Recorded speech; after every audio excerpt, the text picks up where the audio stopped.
Vítam vás pri ďalšom Airsoftovom videu. Tak ako som spomínal v minulom videu, tentokrát tu mám pre vás špeciál.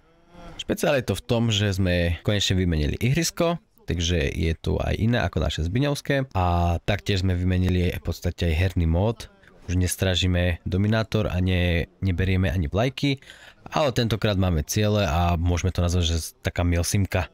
Taká menšia poznámka, ono to pravdepodobne bola milsimka, ale ja som na všetky tieto názvy a čo znamenajú totálne ľavý, takže berte to s prehľadom, prosím vás. Už taká moja klasika, poviem vám, počasie bolo pekné, do obeda bolo fakt, že príjemné, že dalo sa aj dýchať všetko.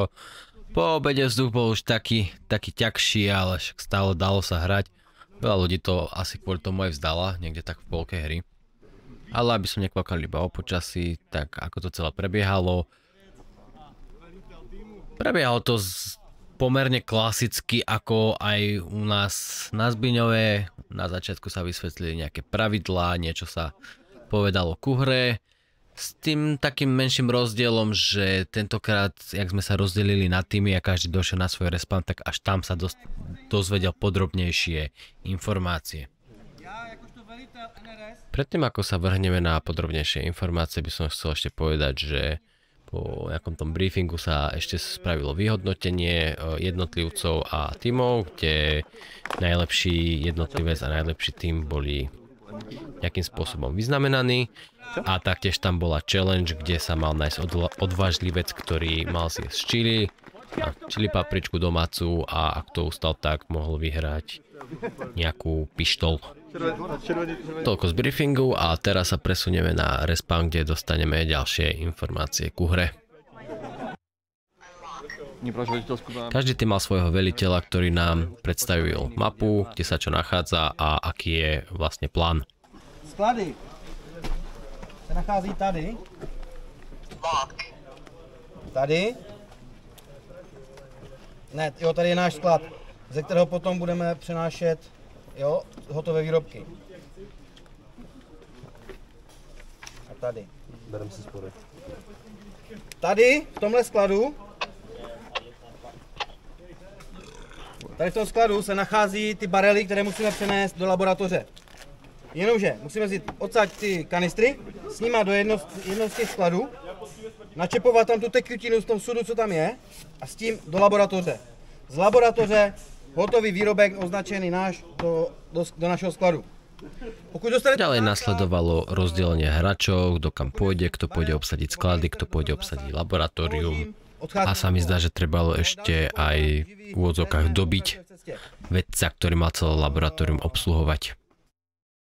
Hej, pred nami. To sú enemáci, nie? To tí pred nami, to už sú červení, nie? Ja vy ich nevidíte. Či to sú žlté ešte? To už sú enemáci. Takže hra nám začala. A hneď na úvod poviem, že neviem, či mňa je nejako zle rozumieť alebo niečo, ale dostal som strašne hnusný ignor aj od vlastných, aj od druhých ľudí, čo tam so mňou boli. A teraz spätne, keď to vidím, tak to bolo strašne smutné. V každom prípade, tu sme sa rozprchli do strán, polovička ľudí išla napravo, z cesty polovička naľavo. Ja som mal takú tú smolu, že som tam išiel s našimi naľavo a potom som ich neskôr musel vlastne hľadať, lebo sa rozhodli, že idú druhým smerom a nikto mi nedal vedieť. A keď som ich našiel, tak sme sa nejak spoločne dohodli, že ideme dopredu, kade ideme a bola tam naša taká prvá akcia. Tak myslím to pri tomto DMR-ku tu asi toho veľa neurobíme. A nie, ideme jak dopredu skúsiť?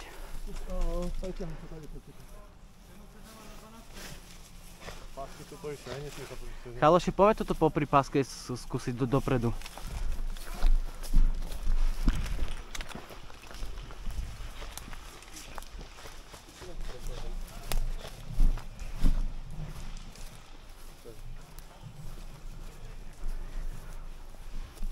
Po toto po ľavej strane to púšujú naši.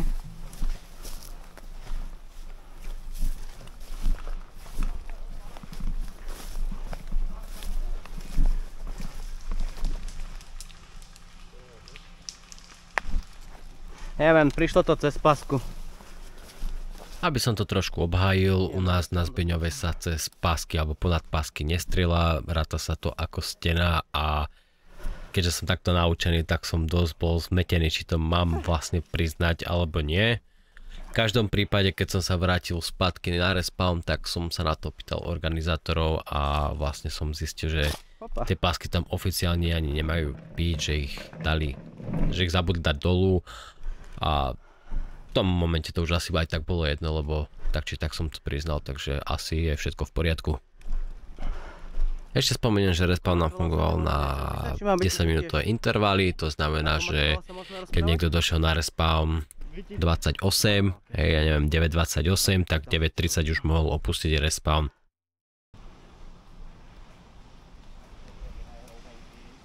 Hej, vy tu vzadu. No. Skúste niekto ísť tady dolu, aby nás neobešli. Ako veľmi dolu? Koľko treba ísť dolu? Tady. Tu nie. Jenom tu, aby skryl tam tú stranu.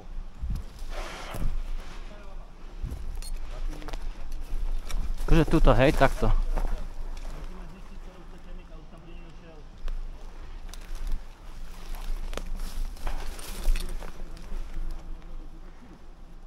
Po respawnutí som zabudol zapnúť kameru, takže mi chýba 3/4 záberov, ale rozhodli sme sa ísť ku skladu už hotových výrobkov, tam sme zistili, že tam nič zaujímavé nie je a tak sme išli do tohto skladu, kde sme neskôr zistili, že to je sklad červenej tekutiny. Ono to má aj iný názov, ale to si už neviem spomenúť, že aký to bol. Mal to niečo spoločné so psami, alebo s vlkmi, alebo s nejakými takýmito štvornohými zvieratami. No a rozkaz bol jasný, dobiť a držať to. Tak sme to dobili, zakempili sa a držali sme to.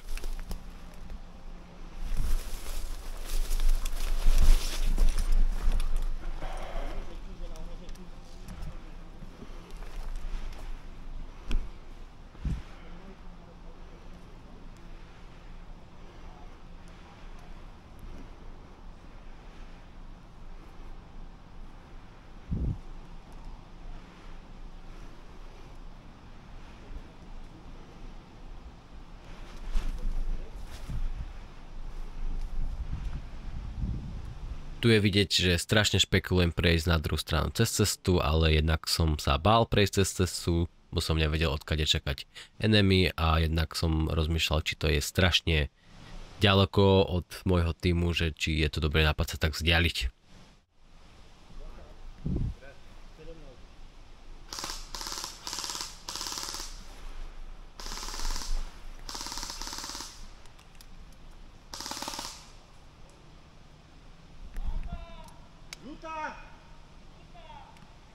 Tak ty čo tam děláš?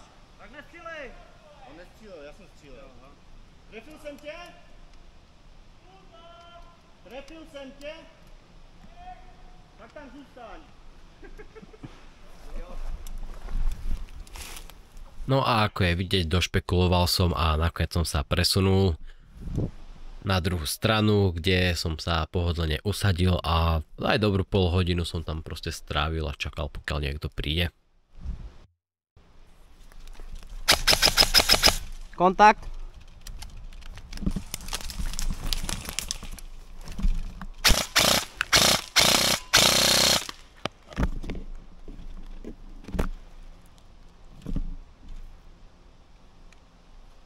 A little longer than a few minutes later.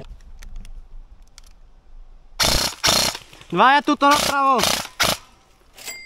Ešte jeden.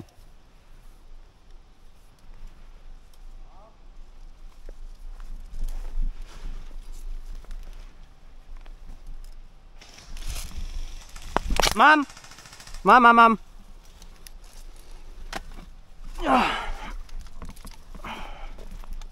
Dvaja tuto napravo je asi lepšie pomenovanie ako hentam za prekážkou je. V každom prípade týchto dvoch enemy som videl už z diaľky, že sa nejak plazia, ale som čakal, nech prídu bližšie, lebo som nemal dostrel. Prvého sa nám podarilo vysypať, no a bohužiaľ ten druhý už vysypal mňa. Po respawnutí som sa vrátil ku skladu s červenou chemikáliou. Po chvíľke stráženia sme sa vyskladali taká menšia skupinka ľudí, ktorá sa rozhodla presunúť ku laboratóriám, k laboratóriu takým štýlom, aby sme dokázali vlastne enemy prekvapiť z boku.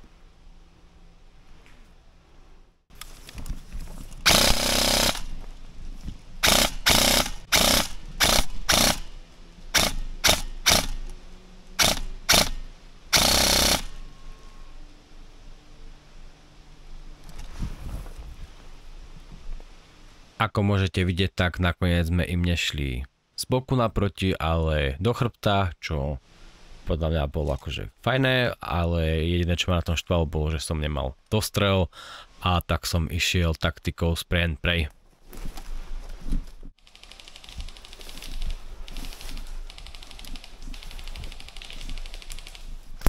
Dobre, mám. Mŕtvola. Ja som sa snažil nejako presúvať, ale v rámci toho jedného miesta som stále bol v podstate na mieste, tak bola otázka času, kedy sa niekto nájde a vysype ma. Čo sa nakoniec koncov ako aj stalo. Máš to povedať, lebo mám pocit, že niečo po mne vystrelilo, ale niečo ako sniper. Po respawnutí som sa zasa vrátil ku skladu s červenou chemikáliou. Tentokrát ho mám aj natočenú, takže takto nejako vyzeral ten sklad a nejak prebiehalo to čerpanie, čiže nebolo to nejaké instantné, ale reálne človek musel čakať nejaký čas, pokiaľ sa vlastne ten kanister naplní. Zajímalo by mě, co z toho bude, vole. Já mě taky. Koukaj. Uvidíme jenom čáry Mary furt, vole, a objeví se tu Harry Potter pičo s jeho kouzelnou hůlkou, vole.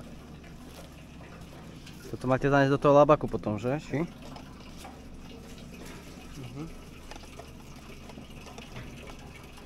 Že ma ľudia ignorujú, to už som spomínal a nejak som si na to zvykol, tak sa budeme tváriť, že ma teraz nikto neodignoroval.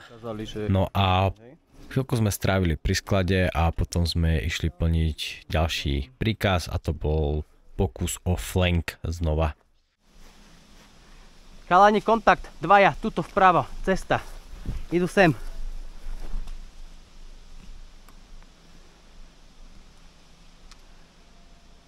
Ideme ich skúsiť, alebo ich pustíme?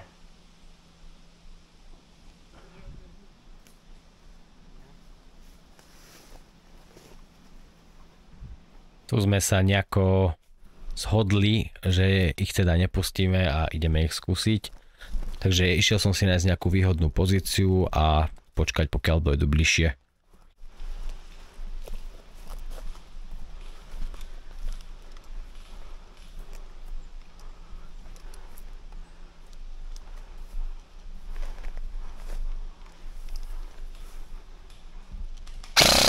Mám! Takže namiesto čakania som vykúkol skôr ako som mal a tým pádom som hneď dostal.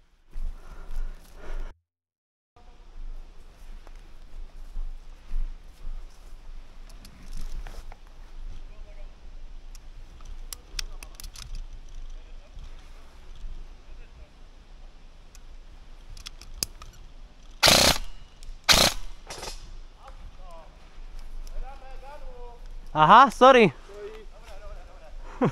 Vysvetlím situáciu, ktorá práve nastala. Keď sme opúšťali respawn, tak sme dostali informáciu, že enemy majú za úlohu sabotovať všetky sklady. Neviem. My sme sa rozhodli ísť prirodzene spátky na červený sklad, keďže odtade nás vyhnali a takto po ceste medzi červeným a našim skladom sme stretli skupinku enemy ľudí. No a tak nevideli sme žiadne označenie, hej, žiadna vesta, žiadny detek, nič. A tak sme ich tam decentne sa snažili vysypať, no a nakoniec sme zistili, že niekto stratil zbraň v tráve a oni ho tam spoločne hľadali.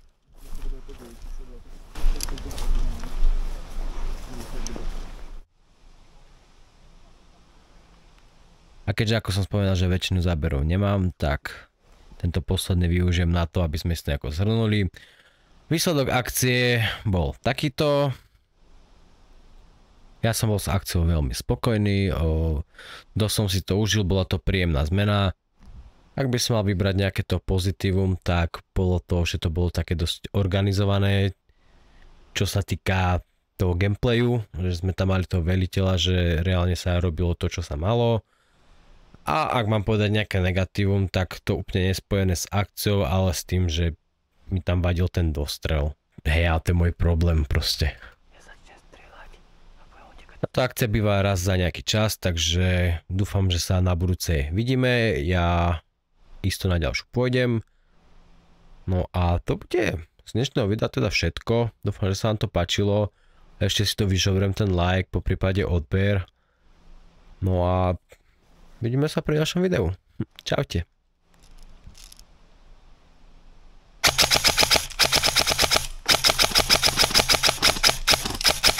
Mám.